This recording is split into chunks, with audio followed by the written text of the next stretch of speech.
નમસ્કાર મિત્રો, વિડીયોમાં તમારું સ્વાગત છે। ડાયરામાં લાખો રૂપિયા ઉડાવીને રાતોરાત ફેમસ થયેલા મહાવીર શિવ સિંધવનું અવસાન થયું છે। અમદાવાદના બોપલ વિસ્તારમાં તે ચોથા માળે રહેતા હતા અને ત્યાંથી તેઓનું નીચે પટકાતા મોત થયું છે।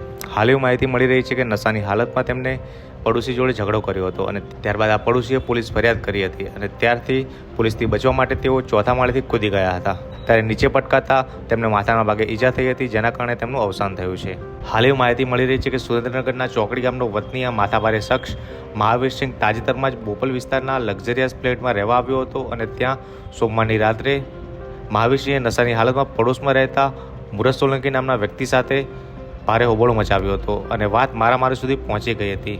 તેના આતંકથી કંટાળી અને ફ્લેટના લોકોએ તાત્કાલિક પોલીસને બોલાવી હતી। ત્યારે પોલીસ પણ ઘટના સ્થળે પહોંચી હતી। ત્યારે આ મહાવીર સિંહ તેના ફ્લેટમાં સંતાઈ ગયો હતો અને ત્યારબાદ પોલીસથી બચવા માટે તે ચોથા માળેથી કૂદી ગયો હતો, જેના કારણે તેનું અવસાન થયું છે।